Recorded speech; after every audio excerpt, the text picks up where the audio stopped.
Ladies and gentlemen, can I please have your attention? I've just been handed an urgent and horrifying news story. Okay. And I need all of you to stop what you're doing and listen. Now joining the Power Trip Morning Show, the wife of former Minnesota Wild winger Jason Zucker. The fans, Carly Zucker. Hi, Carly. Hey.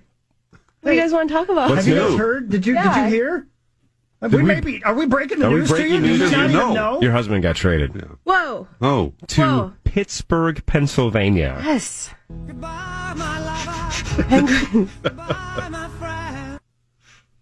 Yeah. Will he bring the Stanley Cup in here after he wins it? That's Let's what I hope want. so. Okay.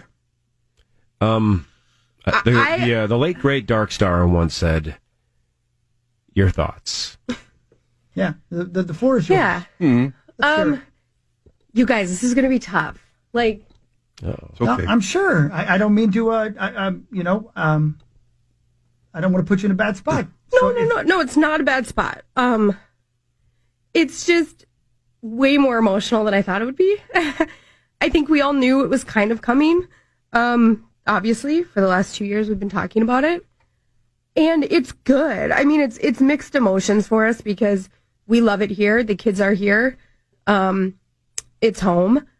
But I think, the Wild truly got a good deal in this. And I think it was a smart move. And I think Jason's going to a soft landing in a great place. And he's very fortunate for that because that doesn't happen to everybody. And I think that was really great of Bill Guerin because he could deal him anywhere except for 10 teams.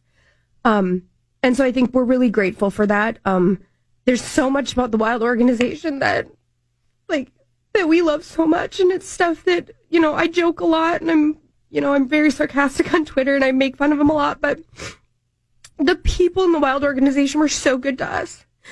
From the people who valeted our cars, who became like family, to the people who were outside and attending our wives' room. And, there's Wes and Marty, all these great people that are family to us. And that's who we'll miss because we don't get an opportunity to say goodbye to them. And so it was funny. I was actually with the girls on the team last night. I was hosting a Galentine's Day event for the girls when I got the call from Jason. And he called me and he told me and I hung up on him. It was hilarious. He's like, I just want you to know from me, before you see anything that I got traded. And I was like, click. I was like, that didn't just happen. So I call him back and I was surrounded by my friends that I've made on the team. And that was really, really special. And they'll obviously continue to be my friends. And, I'm sorry, I'm so emotional. It's good. And I told Jason, I was like, because I'm crying a lot, I'm like, don't see that as a reflection of how I feel. Because I'm really excited for him. It just changes a lot at home. Money aside, it's hard to imagine doing life without him here. And he's gone. He left right away and he won't be home again until after the season.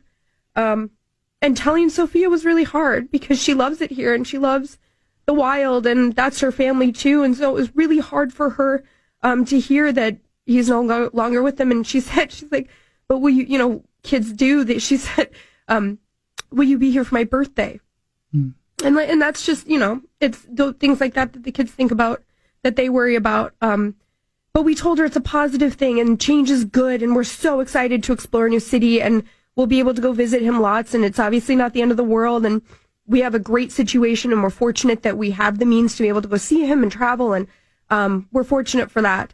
But it's sad to say goodbye to a team, the only team he's ever been with. Again, they've been really good to us and he flourished here. And say what you will about his career, but he had multiple 20-goal seasons. He hit 30 goals here. He has so many friends on that team, and the guys on the team were so good to him. And the fact that we opened Twitter and the response to us was overwhelmingly positive with these stories about Give 16, and that support has been overwhelming to us to see the fact that people were posting stories about what Give 16 meant to them. And that will continue. We're always going to do stuff with the hospital here with Masonic. That's not changing. I will, if you guys will continue to have me, I will continue to be on KFAN as much as I can. And we'll continue life as usual. And again, it's not it's not the end of the world. It's just a really big change. And I think it's a really big change that happens really, really fast. And that's the hardest thing, is that it he picked up and he left right away, and to say goodbye to him in that way was hard. But it's a good thing, and we're excited. Carly, I know there are people listening who probably are unaware when you talk about you're staying here, the family staying here, of the situation you're in, which is a pretty typical situation. So if you could elaborate, because people are probably listening, why don't you just back up and go to Pittsburgh? Yeah, I mean, I've been really open about the fact that Sophia's dad lives here, and he's a wonderful dad, and she loves him, and she has school here and activities here, and she's at an age where it's just harder to pull her away. Hendrix and Stella are so young that, of course, they could pick up and leave, but Sophia's activities are here, and her life is here.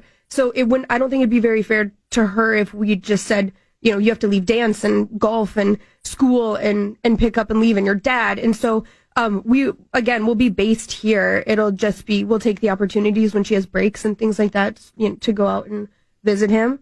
And so, yeah, so that's the situation with staying here. That's why. Carly, I think I knew you'd be emotional. Thanks for coming in anyway. Mm-hmm. And, talking to the listeners about this and telling us your true feelings. Can I ask you a tough question? Yeah. Are you hurt? No. Surprisingly not, because I take a lot personally. No.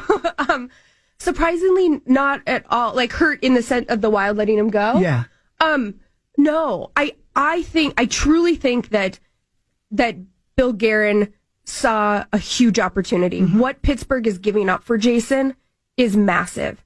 And for me, that actually says a lot about the organization and about Bill, that he thought this through. It wasn't a knee-jerk reaction. He could have come in and said, this was already in the works, and we're getting rid of him, and this is the time to do it. And he waited, and he was patient, and I think that he was very respectful to Jason, and he waited and got this huge opportunity. And, he's not trading him for peanuts. This is a really, really good deal. Right. And again, Jason's going to a great place too. So I think that, respectfully, he made a really, really good decision.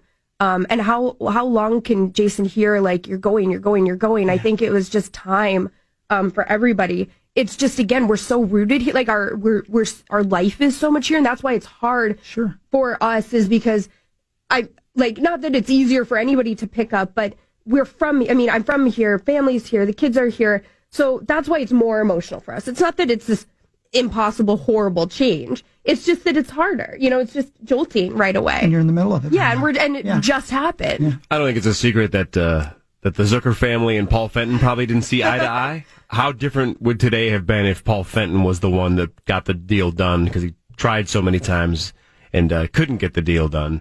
But if it had been Fenton shipping him to a city that maybe he didn't want to go to, how different would today have been in terms of emotions? I'm probably hard. Like, I feel very, like, at peace with it. I feel good with it. I feel like it's a really good move for everybody. So I think that I can't predict I guess we could predict what Paul would have traded for before, because it almost happened. He tried it 3 or 4 times. Right. And so I'm not sure. Obviously, I don't know if all of those would have been a great fit, but that's what's so hard, is like, the grass is greener. Like, you never really know what it's going to be like on the other side of it. He could have gone somewhere else and been really successful, or successful here. The future is unpredictable. And so I feel like we're just really trying to make the best of it and be really excited for it and be really positive, especially for the kids and especially for Sophia. So is Jason playing tonight in Pittsburgh against Tampa Bay? Yeah, he's already that quickly he's out there. Yeah, wow. Yeah.